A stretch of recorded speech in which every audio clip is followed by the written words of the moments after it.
This episode of Instant Analysis is brought to you by Platinum Storage Group and Real Estate Investments. For USCFootball.com, I'm Keely Eure here with Dan Weber. Instant analysis of day 11 of the Todd McNair NCAA trial.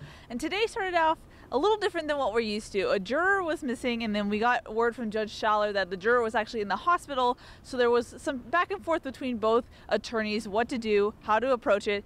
They decided on waiting to see if the juror would be able to come back before trying to maybe dismiss him. And it turns out the juror was able to come back at 1:30. So we got the second half of the day going with court proceedings, but we did have to skip the first half, that morning session. So what is the schedule like now? What does it look like going forward? Well, they were into the second video deposition of the day. After finishing Mark Emmert's, they were able to start with Committee of Infractions member, longtime member known to a lot of USC people, Josephine Potuto. And now we finished at 4:15, and it looks like they're not going to start with her tomorrow, that she's got 1 hour and 40 minutes to go. And so it looks like what they're going to do is they really want to get Todd McNair on, and so I think it's marked in for 7 hours, so they're going to bring him on right away tomorrow.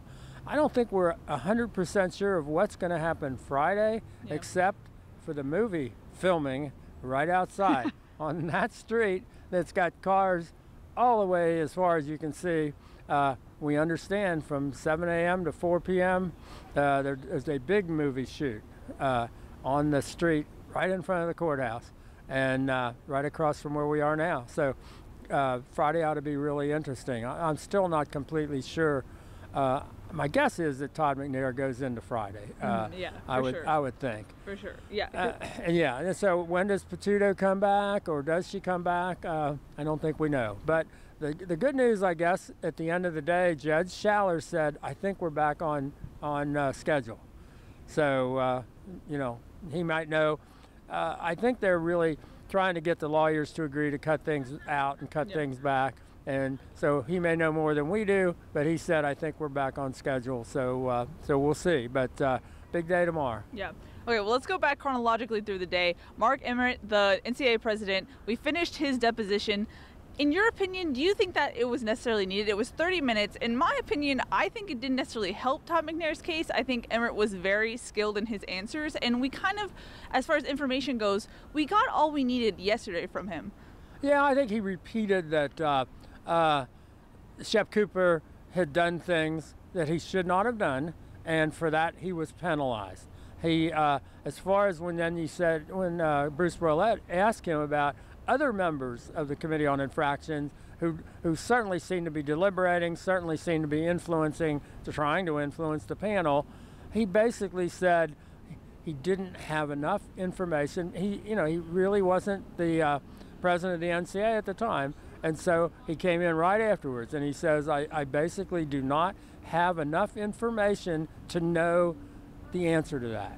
He'll say, I hear what you're saying, but I don't have enough information to say we really screwed up, or that we really should have disciplined someone, or we should have gotten rid of someone.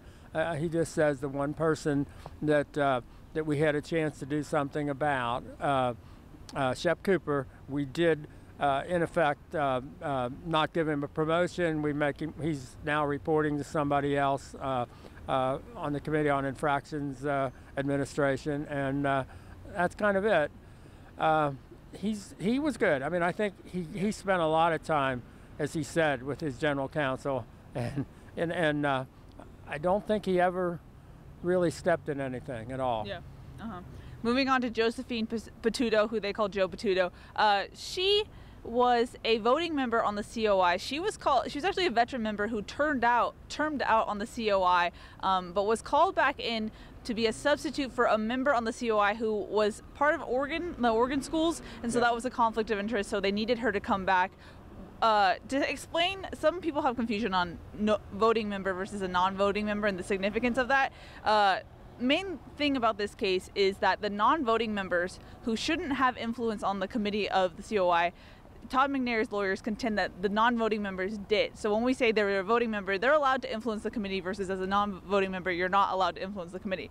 So Joe Potuto, a voting member, what was your key takeaways from her video deposition? Well, I mean, I think the interesting part was the fact that the NCAA has been supposed to produce for discovery, all the emails and all the documents and what have you.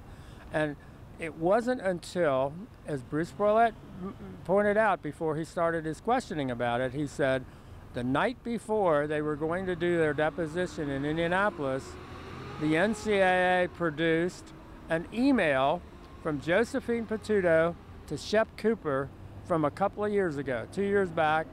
She had just watched a Real Sports with Brian Gumbel, and it was the show where they were doing it about agents, and Lloyd Lake was one of the agents. I mean, it just makes you goofy to just even use the word agent about Lloyd Lake.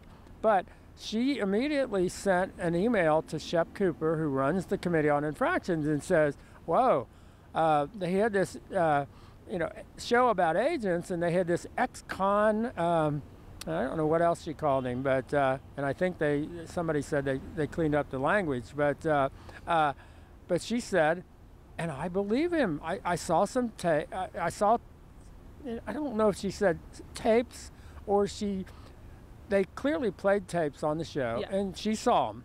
Tapes of Lloyd Lake's recorded phone calls. Right, and those were the ones that were eventually decided by the NCAA council that they couldn't come into the case because in California law, they're not, one person making a tape is not legal to use that for anything. So the NCAA committee was told you can't listen to those tapes. Well, the point was Joe Potuto, who got the late appointment for the committee, had already listened to at least one of the tapes, yeah, and had already formed an opinion that Lloyd Lake was telling the truth.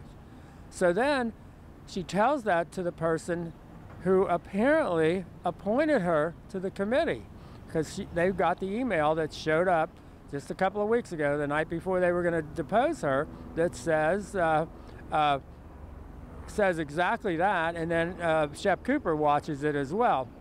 And she said she didn't remember it, that she didn't think it would have been, even if she had remembered it, enough to recuse herself.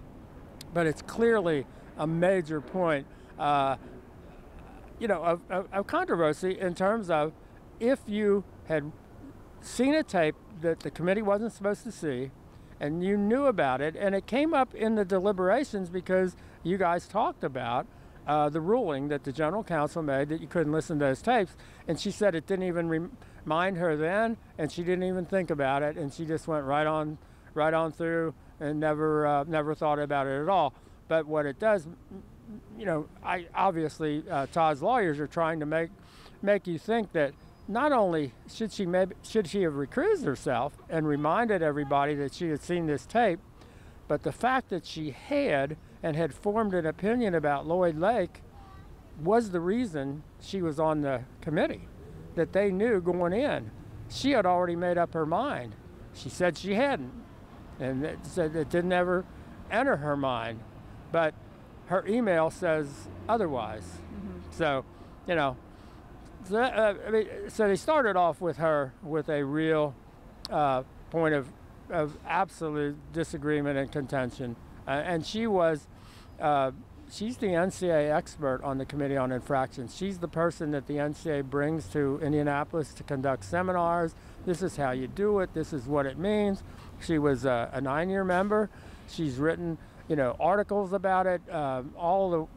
She's the go-to person at the NCAA about the Committee on Infractions, and here's her situation.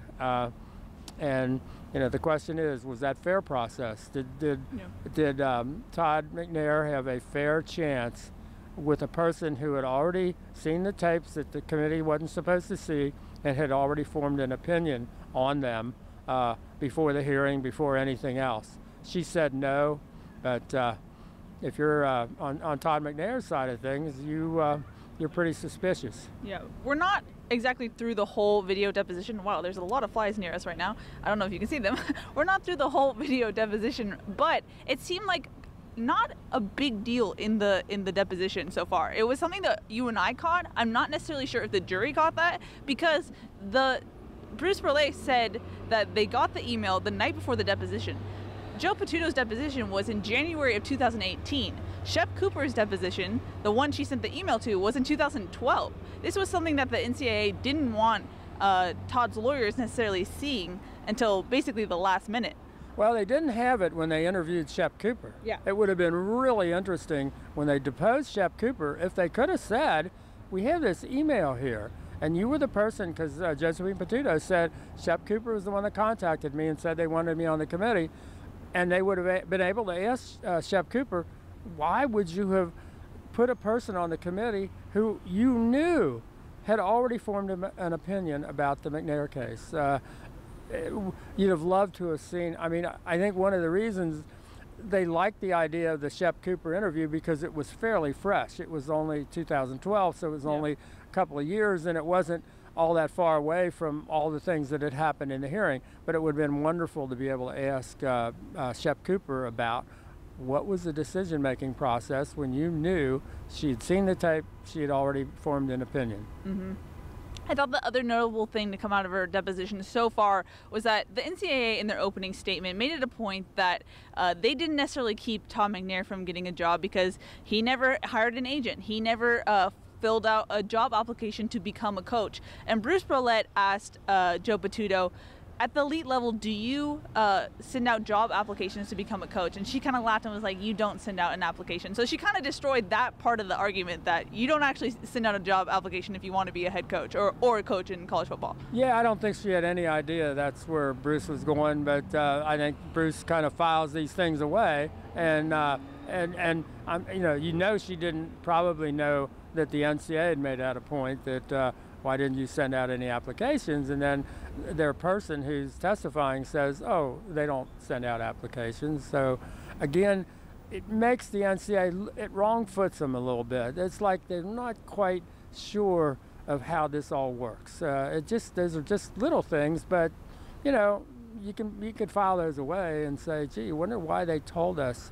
Why did they go after Todd McNair for not doing any applications when their own expert here says that's what coaches don't do that at this level? Yeah. Like we mentioned, tomorrow will be the big day. Todd McNair finally takes the stand. What are you expecting from tomorrow?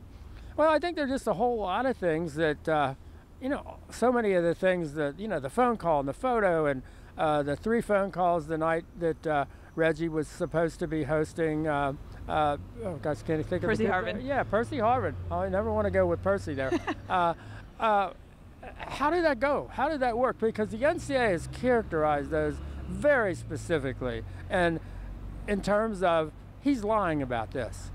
When you hear Todd's explanation, for example, the 3 phone calls on the one night, or the fact that that was the night of the so-called photo, and it kind of makes sense in a way when you say, well, Reggie was with Lloyd Lake and Michael Michaels. It was after a football game. They had been allowed to go into the locker room for whatever reason they were allowed to go into the locker room.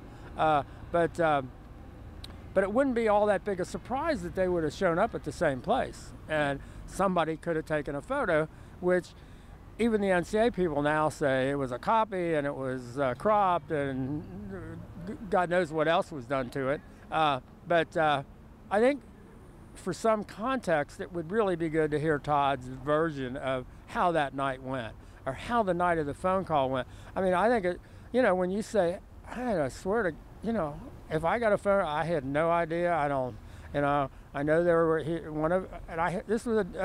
I hadn't heard this, but Todd said, and everybody knew that he and Pete were going to help Reggie select agents.